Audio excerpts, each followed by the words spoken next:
First question में एक lift की 3 सिचुएशन गिवन है। एक स्थिर लिफ्ट है, उसमें एक पर्सन है, वो जल से भरी हुई एक बाल्टी लेके खड़ा है, उसके बॉटम में एक होल है, ठीक है।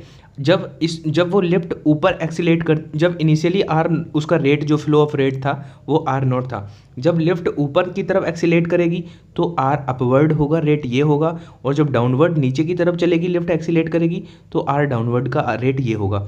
तो बेसिकली हमें ये बताना है कि तीनों सिचुएशन में किसका रेट ऑफ फ्लो वाटर का ज़्यादा होगा, किस कंडीशन में, जब वो ऊपर जाएगी या इनिशियली या जब वो नीचे आएगी। तो पॉज करके एक बार खुद से ट्राई जरूर कर लेना। अब देखो, अगर एक बाल्टी है, ठीक है, उसके बॉटम में एक होल है, तो जो आपका रेट ऑफ फ्लो होगा वो डिपेंड, जितना ज़्यादा प्रेशर होगा उतना ही ज़्यादा यहाँ पे रेट होगा उसका फ्लो का, यानी कि प्रेशर के डायरेक्टली प्रोपोर्शनल होगा। अब प्रेशर को कितनी चीज़ें अफेक्ट कर सकती हैं, प्रेशर को रो और जी और एच अफेक्ट कर सकती है, हाइट।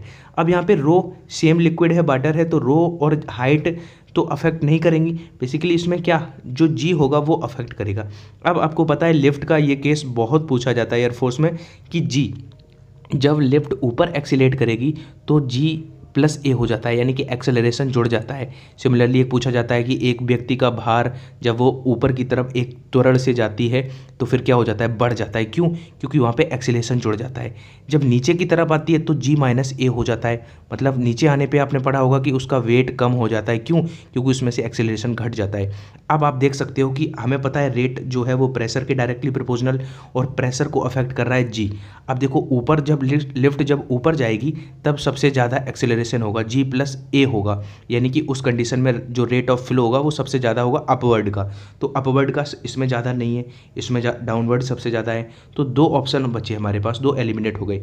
अब सबसे ज़्यादा तो जी प्लस ए है और सबसे कम ऑब्वियसली जी माइनस ए है डाउनवर्ड का, क्योंकि जब वो होगा आर नॉट कब का है, जब वो लिफ्ट ना तो ऊपर जा रही है ना नीचे जा रही है, यानी कि तब केवल जी वर्क कर रहा है। तो ये नीचे जाने पे डाउनवर्ड पे जी माइनस ए वर्क कर रहा है, मतलब सबसे कम रेट फ्लो होगा डाउनवर्ड का। तो ये क्वेश्चन एक्सपेक्टेड है, इसका आंसर हो जाएगा बी, यानी कि अपवर्ड में सबसे ज़्यादा और डाउनवर्ड में सबसे कम, और आर ओ जो इनिशियली था, ठीक है।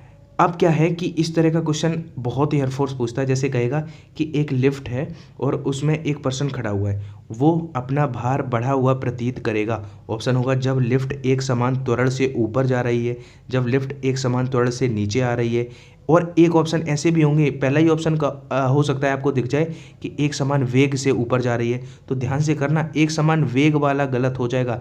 अगर एक समान वेग से चल रही है तो फिर उसका जो वेट है वो अनचेंज रहेगा, ठीक है। जब वो एक समान त्वरण से, उसमें एक्सेलरेशन होगा, तभी उसका वेट इंक्रीज या डिक्रीज होगा। ऊपर जाने पे इंक्रीज होता है, नीचे जाने पे डिक्रीज होता है। दो प्लेन मिरर की हेल्प से किसी ऑब्जेक्ट के 3 इमेजेस हमें फाइंड करने हैं, तो उन मिरर्स के बीच में एंगल कितना होना चाहिए। तो देखो, अगर दो प्लेन मिरर हैं और वो थीटा एंगल पे इंक्लाइंड हैं, तो जो नंबर ऑफ इमेजेस होंगी वो क्या होंगी, 360 बटे एन, 360 बटे थीटा माइनस 1। आप सारे ही ऑप्शन आप दिखाओ, उठा लो, किससे हमें 3 मिल रहा है, आप सेटिस्फाइड कर लोगे बहुत जल्द। जब हमने 60 उठाया तो 360 में से 60 का डिवाइड करेंगे तो 6 आएगा, 6 में से 1 जाएगा, 5 मिलेगा, नहीं होगा। हमने 90 उठाया तो जैसे ही 90 से हमने 360 को कट किया, 4 बार हुआ, 4 में से 1 गया, 3 सेटिस्फाइड कर गया। तो इसके, ये तो रही बात इस क्वेश्चन की, ठीक है। अब ये कब होता है, एक कम हम कब करते हैं, आप याद रखना इस चीज़ को भी। अगर 360 बटे, मान लो ऐसे कह दे कि दो प्लेन हैं, मिरर हैं, वो आपके 90 डिग्री पे इंक्लाइंड है, तो नंबर ऑफ इमेजेस बताओ। तो क्या करो, 360 बटे थीटा करके देखो, जो एंगल है वो निकाल के देखो। अगर वो एक ऑड संख्या इवन आ रहा है तो उसमें से एक घटा के आंसर लिखते हैं, यानी कि नंबर ऑफ इमेजेस 3 हो जाएंगे। कब? जब उसको थीटा से डिवाइड करने पर अगर इवन आ रहा है तो एक घटा देंगे। सपोज वो कहे दो प्लेन मिरर हैं, वो 120 के एंगल पे इंक्लाइंड है, ठीक है। तो अगर 120 के इंक्लाइंड है, मतलब 360 में हमने उस थीटा से डिवाइड करा, अगर वो संख्या मेरी ऑड आई है, जैसे इस केस में ऑड आई है, तो नंबर ऑफ इमेजेस वही हो जाएंगे, ऑड के लिए वही हो जाएंगे। इवन अगर आता है थीटा से डिवाइड करने पे तो एक कम करके लिखते हैं। उनका मेल्टिंग पॉइंट अगर प्रेशर बढ़ाएंगे तो क्या हो जाएगा। तो देखो, आप सभी क्वेश्चंस को आज के पहले पॉज करके एक बार ट्राई करते चलना, और आपको पता है कि आपके एग्ज़ाम का डेट और सिटी आ गई है, तो अब हमें वही सिलेक्टिव चीज़ें पढ़नी है, रिवीजन करना है जो एग्ज़ाम में आ सकती हैं, ठीक है। तो मोम का जो मेल्टिंग पॉइंट होगा वो प्रेशर बढ़ाने पे बढ़ जाएगा। आप कंफ्यूज मत होना, दो तरह का क्वेश्चन आता है, एक आइस का आता है। आइस का अगर मेल्टिंग पॉइंट की बात करेगा और प्रेशर अगर बढ़ाएंगे तो आइस के लिए मेल्टिंग पॉइंट घट जाता है, ठीक है। और अगर पैराफॉर्म बैग्स की बात करेगा तो उसके लिए मेल्टिंग पॉइंट अगर प्रेशर बढ़ाते हैं तो उसका मेल्टिंग पॉइंट क्या हो जाता है, इंक्रीज हो जाता है, ठीक है। आज के सभी क्वेश्चंस बहुत अच्छे से तैयार कर लेना। अब बात करें अगर वाटर है, ठीक है, और उसका अगर प्रेशर बढ़ाएंगे तो उसका बॉइलिंग पॉइंट पे क्या इफेक्ट पड़ेगा, तो वाटर का प्रेशर बढ़ाने पे उसका जो बॉइलिंग पॉइंट होता है, क्वथनांक होता है, वो बढ़ता है। 3 पॉइंट मैंने यहाँ से बताए कि अगर कोई पानी है, द्रव है, उसका अगर हम दाब बढ़ाएंगे तो उसका क्वथनांक बढ़ता है। बर्फ़ है, बर्फ़ में अगर हम दाब बढ़ाएंगे तो उसका गलनांक घटता है। और अगर वैक्स है, वैक्स का प्रेशर बढ़ाएंगे तो उसका मेल्टिंग पॉइंट इंक्रीज होता है। आज मैंने 25 क्वेश्चंस लिए हैं, चाहे आप इसको मैराथन नाम दो, चाहे आप मॉक टेस्ट नाम दो, बस मेरा पर्पज़ है आपको कुछ सिखाना और आपका पर्पज़ होना चाहिए सीखना, ठीक है। तो आपको मैं वही ट्राई करूँगा, वही ग्लिम्स देने की जो एक्चुअल पेपर होता है।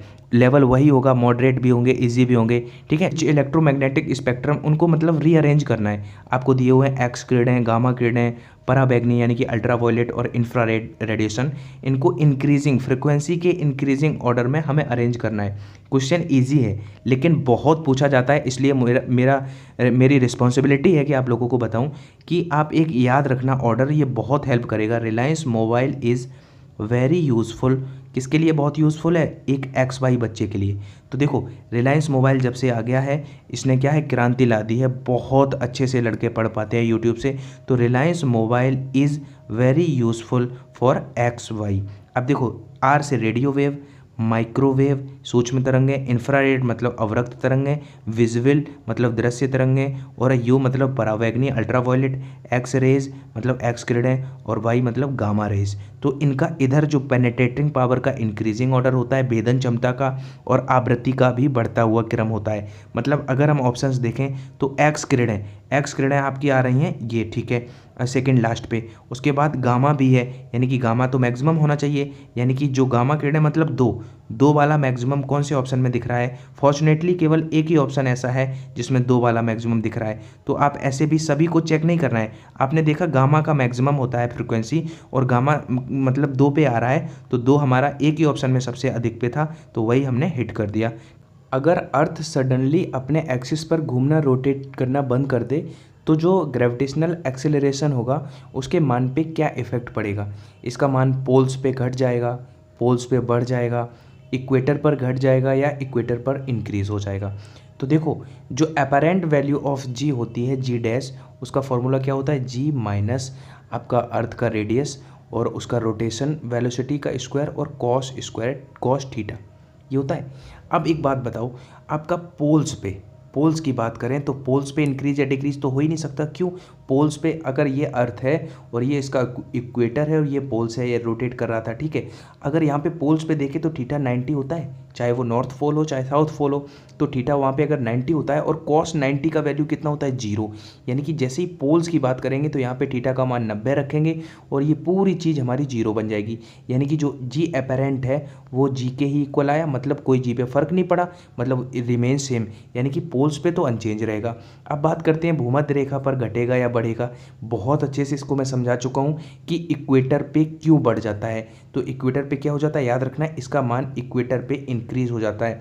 अब आप कहोगे कि सर नहीं, हमें तो पता है कि उसने सडनली रोटेट करना बंद कर दिया है, घूमना बंद कर दिया है, मतलब रोटेट करना बंद कर दिया, मतलब एंगुलर वेलोसिटी 0 हो गई होगी। एंगुलर वेलोसिटी 0 हो जाना मतलब ये पूरा 0 हो गया। तो फिर आपका ये अनचेंज वाला ऑप्शन क्यों नहीं है इसमें। अगर ये कन्फ्यूजन है आपको तो अभी तक आप, आई होप अब तो आपका पेपर आ गया है, तो अब तक तो आपने सारे वीडियो मेरे देख लिए होंगे, और अगर मेरे वीडियो सभी देख लिए होंगे तो ये कन्फ्यूजन एटलीस्ट अब आपको नहीं होगी। मैंने आपको बहुत अच्छे से बताया, और ये क्वेश्चन आ सकता है, याद रखना, इक्वेटर पे क्या हो जाता है, इंक्रीज हो जाता है। 1 मेगावाट घंटा किसके बराबर होता है। 1 किलोवाट घंटा भी पूछा जा चुका है, 1 मेगावाट भी पूछा जा सकता है। और आपको अगर ये लग रहा है कि ये क्वेश्चंस इजी हैं तो मैं आपको बता दूं, मैं एकदम एग्ज़ाम ओरिएंटेड अप्रोच से क्वेश्चंस करा रहा हूं।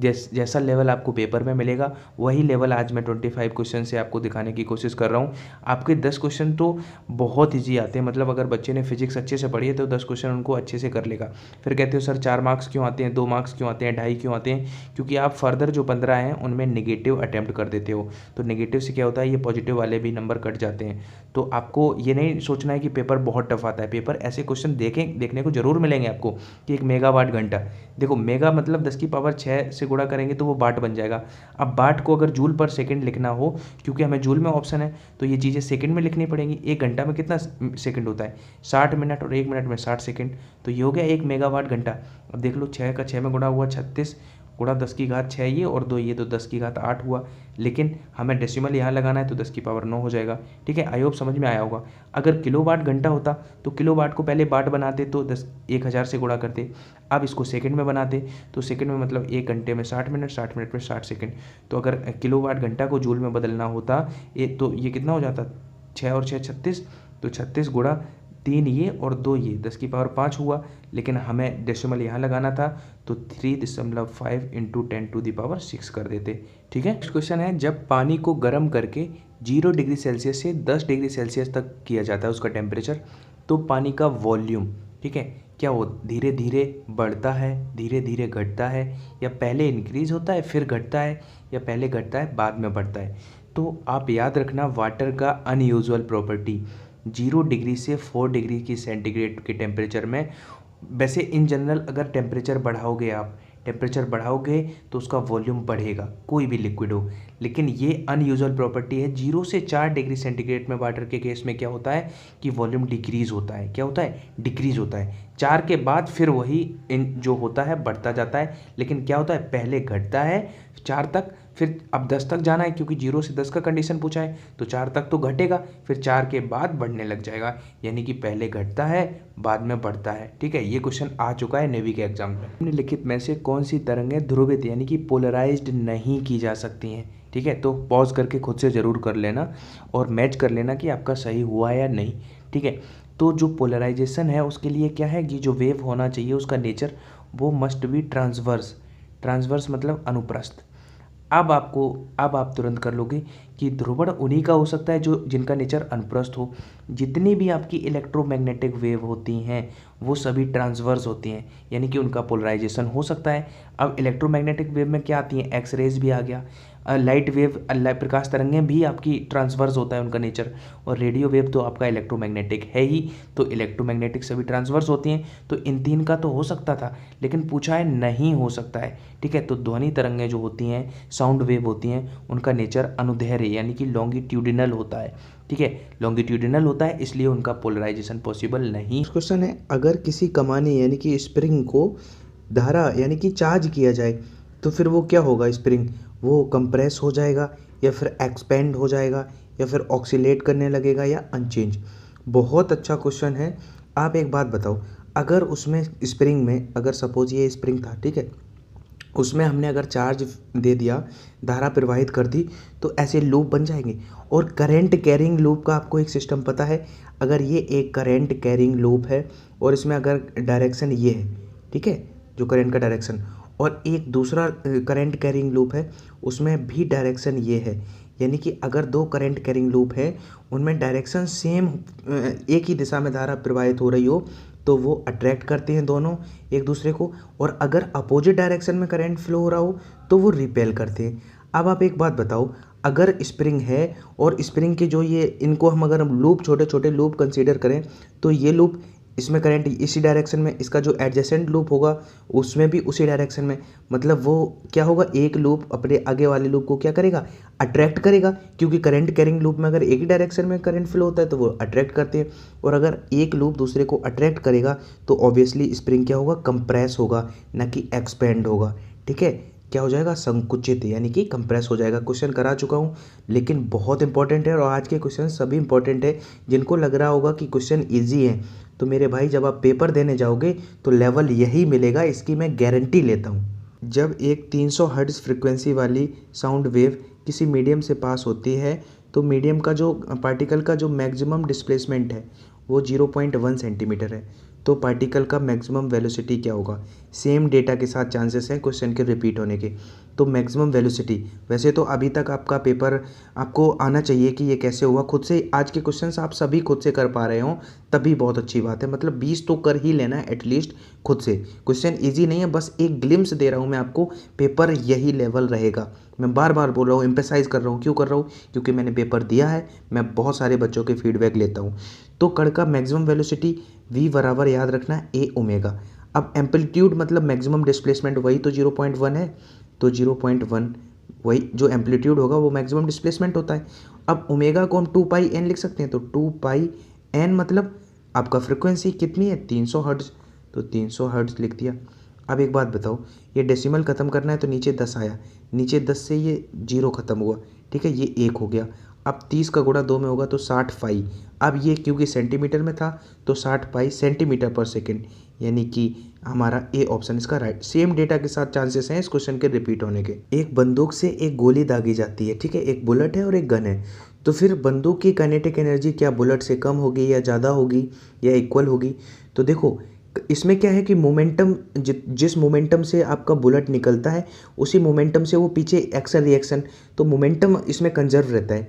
मतलब अगर काइनेटिक एनर्जी की बात करें तो वो क्या होता है, मोमेंटम के टर्म्स में फॉर्मूला क्या होता है, p²/2m, ठीक है। अब मोमेंटम इसमें कंजर्व है फाइनल और इनिशियल, यानी कि जो काइनेटिक एनर्जी है वो इनडायरेक्टली प्रोपोर्शनल है उसके मास के। अब एक गन है, ठीक है, और एक उसकी गोली है, ऑब्वियसली मास जो है वो गन का ज़्यादा होगा। अगर मास गन का ज़्यादा होगा और मास अगर ज़्यादा होगा तो काइनेटिक एनर्जी गन की कम होगी, ठीक है, बंदूक की कम होगी, यानी कि जो गोली होगी, जो बुलेट होगा, उसकी काइनेटिक एनर्जी ज़्यादा होगी। तो क्या क्या पूछ रहा है, बंदूक की गतिज ऊर्जा होगी गोली से कम, ठीक है, गोली से कम। इसको अब इन जनरल ये सब पूरा ना करके नॉर्मली भी आप सोचते हैं कि गोली निकलती है यार, गोली की ज़्यादा होती होगी तो बंदूक की क्या होगी, गोली से कम होगी। ये तो बात हुई नॉर्मल। बाकी अब एक बात मैं आपको बताऊं, आप अभी फिजिक्स पढ़ रहे हो, किसके लिए, एयरफोर्स ग्रुप एक्स के लिए, ठीक है। आपका आई होप सिलेक्शन हो जाए इस बार, आप बेलगांव पहुंच जाएंगे, ठीक है, ट्रेनिंग सेंटर बेलगांव। आपका बेसिक ट्रेनिंग होगी, उसके बाद जब आपकी ट्रेड ट्रेनिंग शुरू होगी जो आई थिंक चेन्नई में होगी, तब आपको बंदूक चलाने को मिलेगी। जब आप बंदूक अपना ड्रिल प्रैक्टिस कर रहे होंगे तब आप जो आज मैं बात कह रहा हूँ वो आप याद करना कि सर ने एक हमें बंदूक का क्वेश्चन कराया था, एक लक्ष्य एयरफोर्स चैनल था, उसे हम फिजिक्स पढ़ते थे, उसमें बंदूक का और बुलेट का क्वेश्चन था। तो आपके बगल में, जैसे आपका नाम सुनील है और आपके बगल में एक अनिल है, दोनों बंदूक चला रहे हैं, तो आप याद कर लेना कि यार एक सर ने पढ़ाया था कि वो बंदूक और बुलेट का केस, फिर उससे डिस्कशन करना, यार उनने एक सर ने बताया था काइनेटिक एनर्जी p²/2m, मास बुलेट का ज़्यादा है, कम कम उसका है। तो ऐसे जब आप दोनों, आई होप ये आपके साथ हो, आप सभी बच्चों के साथ हो, और जब आप डिस्कशन करो तो आपको बहुत अच्छा लगे एक दूसरे को, यार हाँ हमने भी वहाँ से पढ़ा था, वो कहेगा सुनील यार हमने भी वहाँ से पढ़ा था। तो मैं चाहता हूँ इस तरह की घटनाएं इस बार हों, और इस बार मैक्सिमम सिलेक्शन लक्ष्य एयरफोर्स से हों। जो आपके पार्टनर्स होंगे, जो आपके वहाँ पे ट्रेनिंग कर रहे होंगे साथ में, उनसे ज़रूर पूछना कि आपने फिजिक्स कहाँ से पढ़ी थी। तो बहुत सारे टीचर के नाम बताएंगे, क्योंकि मैं ही नहीं हूँ, बहुत सारे ऑप्शंस और हैं यूट्यूब पे, लेकिन मैं चाहता हूँ कि आपका फ्रेंड आपसे कहे कि हाँ जब सर ने बंदूक वाला क्वेश्चन कराया था तो इस तरह से एक बकवास करी थी, वो बकवास हमें बहुत अच्छी लगी थी। किरचॉफ का फर्स्ट नियम और द्वितीय नियम, ये किरचॉफ के नियम बहुत पूछे जाते हैं, याद रखना। फर्स्ट नियम है वो चार्ज कंजर्वेशन पर, सेकेंड नियम एनर्जी कंजर्वेशन पर, यानी कि ए राइट हुआ। और एनर्जी कंजर्वेशन पे बहुत सारे नियम होते हैं जो पूछे जाते हैं। लेंज का नियम, आपका बर्नौली की प्रमेय इस पे काम करती है, थर्मोडायनामिक्स का फर्स्ट नियम, ये सारे ही नियम आपके एनर्जी कंजर्वेशन पे वर्क करते हैं। कोई इंजन है, हॉज पाइप से कंटिन्यू जल को पंप कर रहा है, हॉज पाइप से जल का जो वेलोसिटी है वो v है निकलने का। अगर जल की धारा प्रति मात्रक लंबाई द्रव्यमान, यानी कि पर यूनिट लेंथ का मास m है, तो जल की जो काइनेटिक एनर्जी होगी उसको, उसकी रेट क्या होगी, ठीक है। तो kinetic energy half m v square सबको पता होगा, यही मार्क कर दोगे तो जैसे मार्क करोगे वैसे ही ये गोला बन जाएगा, मतलब जीरो। और आजकल भी जीरो मार्क्स भी नहीं मिलते हैं, इसका मार्क्स तो गया सो गया, नेगेटिव और मिल गया आपको 0.25, यानी कि आप जो सही करोगे उसमें से 0.25 और कट जाएंगे। तो ध्यान से समझो, इसमें जल को गतिज ऊर्जा, जो गतिज ऊर्जा की दर फाइंड करनी है, रेट, अब ये चीज़ अफेक्ट करेगी कि धारा का प्रति मात्रक लंबाई द्रव्यमान, हाफ एम वी स्क्वायर नहीं पूछा है, क्योंकि अब इसमें धारा का जो उसका करंट होगा उसका प्रति यूनिट जो लंबाई का द्रव्यमान है हाफ, अब रेट के लिए प्रति यूनिट मतलब एम, सपोज एक्स है तो वो प्रति यूनिट ये है ज़रूर एक, क्या कह रहा है कि यूनिट, प्रति यूनिट मतलब एक, अगर यहाँ पे यूनिट माने तो, लेकिन होगा तो ये एक्स बटे टी, तभी तो ये प्रति यूनिट द्रव्यमान बनेगा, और वी स्क्वायर था ही। तो इसको हम क्या कह सकते हैं, वेलोसिटी चाल बराबर क्या होता है, दूरी बटे समय। दूरी प्रति यूनिट थी लेकिन है तो ये बनेगा तो वी, यानी कि इस वी में इस वी स्क्वायर का मल्टीप्लाई करोगे then you will get v cube, यानी कि हाफ एम वी क्यूब। और मुझे बहुत खुशी होगी जब आपको ऐसा ही क्वेश्चन परीक्षा में मिलेगा और आप बहुत खुश होकर क्लिक कर रहे होंगे कि यार ये क्वेश्चन तो बिल्कुल वैसे ही फंस रहे हैं जो मैंने अभी पढ़े थे रिसेंटली। करो अभी और इस क्वेश्चन को खुद से ट्राई करो। अगर एक डाई एटॉमिक आइडियल गैस को कार्नो इंजन में कार्यकारी पदार्थ के रूप में प्रयुक्त किया जाता है तो चक्र के स्थिरोष्म में मतलब जो एडियाबैटिक प्रोसेस वाले पार्ट में वॉल्यूम जो है V से 32V हो जाता है। तो इंजन की दक्षता यानी कि एफिशिएंसी ऑफ इंजन हमें फाइंड करनी है। पूछा जाएगा क्वेश्चन अगर, तो एफिशिएंसी क्या होती है 1 माइनस T2 बटे T1। भाई अगर T2 T1 का रेशियो मिल जाए तो हम फाइंड कर लेंगे। हमें V का रेशियो पता है, प्रोसेस एडियाबैटिक है, क्या कुछ हम ऐसा जानते हैं जिसमें T और V में रिलेशन हो। रुको ज़रा, मैंने बताया था T V की पावर गामा माइनस 1 बराबर कांस्टेंट, किसके लिए, एडियाबैटिक के लिए। अगर ये बताया था तो टी वी की पावर गामा माइनस 1 बराबर कांस्टेंट है अगर, तो T1 बटे T2 बराबर क्या हो जाएगा, V2 बटे V1 की होल पावर गामा माइनस 1 हो जाएगा। यानी कि अगर हम T1 लिखना चाहें तो वो लिख देंगे T2। अब V2 कितना हो गया 32, और V1 कितना था 32V हो गया, और ये V था की पावर गामा। अब भाई द्विपरमाणुक है, कितनी है, डाई एटॉमिक है, तो गामा कितना होगा 7/5। अगर ये नहीं पता है कैसे होगा तो मतलब आप लक्ष्य एयरफोर्स ने नहीं पढ़े थे। अगर आप पढ़े थे तो आपको बहुत जल्दी निकालना आता होगा ये सब। अब इसको फास्ट करेंगे, V से V कटा, 7/5 माइनस 1 करेंगे तो ये 2/5 आएगा। तो इसको डायरेक्ट मैं 2/5 ही लिख दे रहा हूँ। 32 को हम 2 की पावर 5 लिखेंगे तो ये पावर से ये पावर खत्म हुआ 5, तो 2 की पावर 2 यानी कि 4, यानी कि 4T2, यानी कि T1 हमें मिल गया 4T2। यानी कि अगर हमें T1 मिल गया, T1 कितना मिल गया 4T2। अब एफिशिएंसी निकालनी है, क्या होती है एफिशिएंसी 1 माइनस T2 बटे T1। अब T2 बटे T1 कितना है 1/4, तो 1 माइनस 1/4 यानी कि 3/4, यानी कि 3/4 कितना होता है 0.75। आई होप आपको समझ में आया होगा। क्वेश्चन टफ नहीं था, मैंने स्लो मोशन में इसलिए समझाया है क्योंकि आप स्लो मोशन में इस क्वेश्चन को समझना ज़रूरी था, क्योंकि अगर आपने समझ लिया है तो अब आप कर दोगे, इतना मुझे पता है। एल, सी और आर इंडक्टेंस, कैपेसिटेंस और रेजिस्टेंस को इंडिकेट करते हो तो C²LR। लड़के ने ये देखा वो बाज की तरह झपटेगा और तुरंत बी ऑप्शन लगाएगा, उसको पता है T3, बहुत फेमस। क्यों, क्योंकि मैंने शायद इसको कराया भी है। C²LR अगर इसमें हम क्या करें, एक L से गुणा कर दें और एक L से भाग कर दें तो इसमें कोई फ़र्क नहीं पड़ेगा। अब C² और L² को पास पास लिख लो, यानी कि C²L² इंटू R/L लिख लो। अब हमें पता है कि 1/2π√LC ये क्या होता है फ्रिक्वेंसी, यानी कि टाइम पीरियड होगा तो ये 1/टाइम पीरियड, यानी कि ये टाइम पीरियड की डायमेंशन ही तो होती है LC। यानी कि अगर इसका LC का स्क्वायर है तो मतलब यहाँ पे टाइम पीरियड का स्क्वायर करेंगे तब तो वर्गमूल हटेगा, एक बार और स्क्वायर करेंगे 4 पावर करेंगे तभी तो दोनों पे स्क्वायर आ पाएगा, यानी कि इस जगह पे हम टाइम पीरियड की पावर 4 लिखेंगे। आप देखो L/R की विमा एयरफोर्स में बहुत पूछी जाती है, क्या होती है T की विमा, तो उल्टा है L/R नहीं है R/L है, तो ये 1/T की विमा हो जाएगी। ये T से ये T कटा तो T3 आ गया, T3 केवल बी ऑप्शन में दिख रहा है। तो भाई आप कहोगे कि ये क्वेश्चन आपने करा दिया था फिर क्यों कराया, तो भाई आप ही नहीं हो मेरे लिए जो नए बच्चे जोड़ रहे हैं उनको भी सिलेक्शन दिलाना है, क्योंकि इस बार अभी क्या है, जो ये आज वीडियो आया है और आपके एग्ज़ाम तक अगर 8 वीडियो आएंगे तो इन 8 वीडियो को आप बहुत अच्छे से तैयार कर लेना, और पीछे का जो पढ़ रहे हो जितना पढ़ पाओ मैक्सिमम वो पढ़ते रहो, रिवीजन करते रहो। लेकिन इन वीडियोज़ में मैं आपको एक ग्लिम्स दे रहा हूँ, मैं चौथी बार ये बात बोल रहा हूँ, पेपर का लेवल यही रहेगा, चिल्ला के बोल रहा हूँ। ये 2 क्वेश्चन जो आपको आपकी स्क्रीन पे दिख रहे हैं, इनके अब इस बार चांसेस हैं कि इनमें से कोई क्वेश्चन सेम डेटा के साथ मिलेगा। फर्स्ट क्वेश्चन समझते हैं पहले। एक m मास का एक पिंड है, उसको 2r रेडियस की ऑर्बिट से 3r रेडियस की ऑर्बिट में भेजना है, तो उसके लिए कितनी एनर्जी नीडेड होगी। तो देखो इसमें आपको ये समझना है कि अगर 2r रेडियस, ये रेडियस 2r थी, इससे हमें कहाँ भेजना है, 3r वाले रेडियस में, उस वाले ऑर्बिट में भेजना है। तो जो एनर्जी नीडेड होगी वो change in gravitational potential energy वही होगी जो चेंज इन ग्रेविटेशनल। अब ग्रेविटेशनल पोटेंशियल एनर्जी क्या होता है, माइनस का Gm/m/r।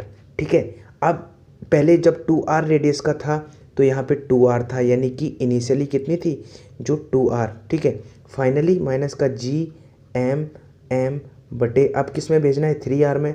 तो final potential, gravitational potential energy ये हो गई। लेकिन अब हमें जो एनर्जी नीडेड है वो change in gravitational potential energy है, यानी कि फाइनल माइनस इनिशियल। तो फाइनल कितना है, माइनस का Gm/m/3r। इनिशियल कितना है, माइनस करेंगे लोगे माइनस इनिशियल, लेकिन माइनस इसमें पहले से लगा है तो प्लस हो जाएगा Gm/m/2r। जब इसको एलसीएम लोगे तो फिर हमारा स्क्वायर आने का तो कोई मतलब ही नहीं है, क्योंकि नीचे 3r 2r है, मतलब एलसीएम 6r आएगा। तो ये भी नहीं हो सकता, यही होगा। पूरा नहीं करना था, 3r देखा 2r देखा, एलसीएम मस्ट बी 6r, यानी कि यही मेरा राइट हो गया। और बहुत फेमस क्वेश्चन है ये, इसलिए मैंने, आप कहते हो कि सर आज आपने 3 क्वेश्चन में ऐसे बोल दिया कि इनके क्वेश्चन आने के चांसेस हैं, तो क्या एक वीडियो से हमें 3 क्वेश्चन मिल जाएंगे। डेटा चेंज हो सकता है, क्यों नहीं मिल जाएंगे। अगर आप एयरफोर्स की वेबसाइट पे जाएंगे, जो मैंने मॉडल पेपर कराया है उसमें देखो ऐसा क्वेश्चन एक दिया हुआ है, शायद तीसरा या चौथा ही क्वेश्चन है, जिसमें 2 प्लेनेट है, ठीक है, ए और बी, 2 उपग्रह हैं। किसी ग्रह पी के चारों ओर क्रमशः 4r तथा r रेडियस की त्रिज्या में वृत्तीय कक्षाओं में गति कर रहे हैं। अगर ए की चाल 3v है तो बी की चाल बताओ। अगर पॉज करके खुद से कर पाया इस क्वेश्चन को तो मतलब आप रेड जोन में नहीं हो। ऑर्बिट वेलोसिटी का फॉर्मूला क्या होता है, Gm/r, अंडर रूट में Gm/r, यानी कि जो ऑर्बिट वेलोसिटी होती है वो उस ऑर्बिट की रेडियस के स्क्वायर के इनडायरेक्टली प्रोपोर्शनल होती है।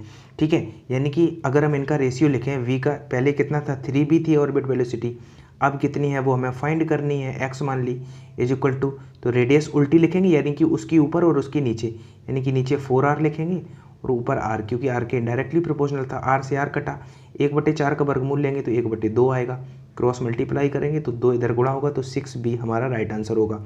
ठीक है, और आपको पता चल रहा होगा, जैसा कि मैं बहुत स्लो बोल रहा हूँ, माइक की वजह से आपको भले ही ना समझ में आ पा रहा हो, लेकिन मैं रात के 2 बजे वीडियो रिकॉर्ड कर रहा हूँ। ये मैं इसलिए बता रहा हूँ क्योंकि मुझे आपसे कुछ चाहिए, और वो क्या चाहिए, आपका एक लाइक चाहिए। क्योंकि अगर मैं रात में जाग के, आधी रात तक जाग के आपके लिए वीडियो बना सकता हूँ, आपको सक्सेस की तरफ ले जा सकता हूँ, तो आई होप आप इतने सेल्फिश नहीं हो, आपके अंदर ह्यूमैनिटी बची है। आप यहीं पे पॉज करके वीडियो को लाइक ज़रूर करेंगे, और जिसने भी पॉज करके लाइक कर दिया है उसको थैंक यू। जिसने नहीं किया है भाई प्लीज़ हंसो मत, अभी पॉज करके कर दो, बहुत मोटिवेशन मिलता है जब लाइक्स अधिक होते हैं। अगर एक लंबी स्प्रिंग को 0.02 मीटर खींचा जाता है तो उसकी पोटेंशियल एनर्जी U हो जाती है। अगर इसे 0.01 मीटर तक खींचा जाए तो पोटेंशियल एनर्जी क्या हो जाएगी, इन टर्म्स ऑफ इनिशियल। तो पोटेंशियल एनर्जी का फॉर्मूला क्या होता है स्प्रिंग के लिए, हाफ स्प्रिंग कांस्टेंट और जो स्ट्रेच की गई डिस्टेंस वो उसका स्क्वायर।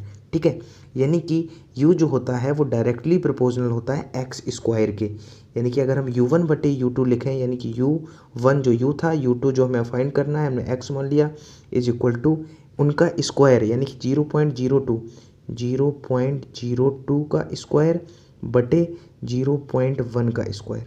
ठीक है, इनका होल ऑफ स्क्वायर कर देते हैं। अब क्योंकि यहाँ पे आपका डेसिमल 2 अंक के बाद है, तो ये हमारा, अगर 2 जीरो नीचे आएंगे लेकिन 1 जीरो ऊपर भी जाएगा नीचे वाला ख़त्म करने के लिए, तो हमारा 2/10 होगा।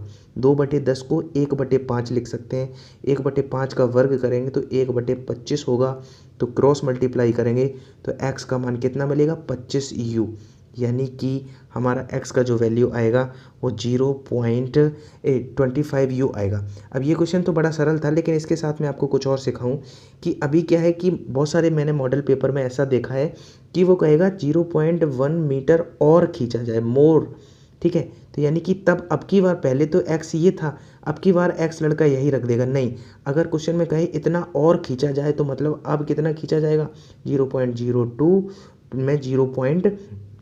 आप 1 और ऐड करके ये फाइनल डिस्टेंस, एक तो ये इस तरह से घुमा सकता है एग्जामिनर, या वो कहेगा कि तो स्थितिज ऊर्जा में वृद्धि कितनी होगी।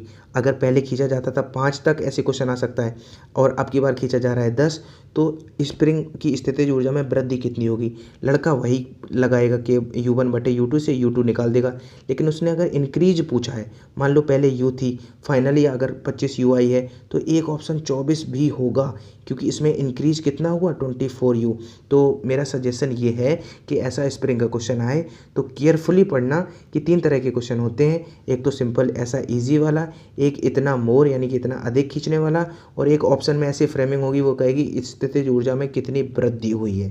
ठीक है। और फ्रेंड्स, मैं आपको अनअकैडमी के बारे में बता दूं। अनअकैडमी एक लर्निंग ऐप है जहाँ पे डिफेंस के एग्ज़ाम की आप प्रिपरेशन कर सकते हो। फ्री कोर्सेज भी होते हैं वहाँ पे, और पेड कोर्सेज भी होते हैं। फ्री कोर्सेज बहुत सारे होते हैं, ऑनलाइन क्विजेस होती हैं, तो प्ले स्टोर से आपको लर्निंग ऐप मिल जाएगा अनअकैडमी का। अगर आप कोई पेड कोर्स वहाँ पे ख़रीदते हो इन फ्यूचर, तो आप मेरा रेफरल कोड यूज कर सकते हो, जो है लक्ष्य12 LAKSHYA लक्ष्य12। जब आप इसको रेफरल कोड को यूज़ करोगे तो आपको 10% का डिस्काउंट मिल जाएगा किसी भी कोर्स पे डिफेंस के क्राइटेरिया में। अगर कोई कोर्स 100 रुपये का है तो आपको एग्जांपल बता रहा हूँ, तो आपको 90 रुपये का मिल जाएगा अगर आप इस कोड को यूज़ करोगे। ठीक है। तो और अगर आपको इस कोर्स नहीं ख़रीदना चाहते हैं तो फ्री कोर्सेज भी वहाँ पे होते हैं। बहुत सारे स्टार एडुकेटर वहाँ पे पढ़ा रहे होते हैं डिफेंस के लिए। तो आप प्ले स्टोर से अनअकैडमी का लर्निंग ऐप डाउनलोड कर सकते हैं। नेक्स्ट क्वेश्चन है, 3 मीटर पर सेकंड के वेलोसिटी से गतिशील 2 किलोग्राम का एक पिंड, एक अन्य 1 किलोग्राम के पिंड जो कि 4 मीटर पर सेकंड की वेलोसिटी से अपोजिट डायरेक्शन से गति कर रहा है, टक्कर के बाद आफ्टर कोलिशन वो क्या होते हैं, चिपक जाते हैं, स्टिक हो जाते हैं, तो उनका ओबहिनिस्ट वेलोसिटी, रिजल्टेंट वेलोसिटी क्या होगा। पहले इसको मैं जल्दी से कर दूं कि आप एक लाइन में कैसे करोगे।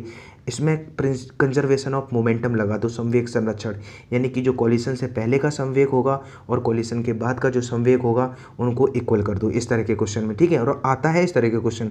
अगर M1, अब कोलिशन से पहले क्या है, 2 सिचुएशन है। अब पहले कितना 2 किलोग्राम का मास था, इंटू वेलोसिटी 3 थी, फिर 1 किलोग्राम का था, वेलोसिटी 4 थी। क्योंकि ये अपोजिट डायरेक्शन से आ रहा था तो बीच में माइनस लगा दिया। ये तो केस हो गया टक्कर से पहले, आफ्टर कोलिशन।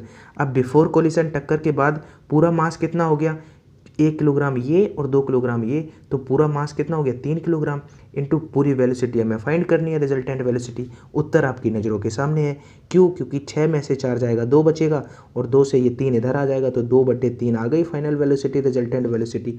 इतना ही ईजी है ये। ठीक है। आफ्टर कोलिशन आपका जो बताना था। मीटर त्रिज्या वाले एक गोलीय चालक की धारिता क्या है। बहुत अच्छा क्वेश्चन है। इसमें सी ऑप्शन से बच्चा इतना फेमिलियर होता है कि वो और कुछ देखता ही नहीं है।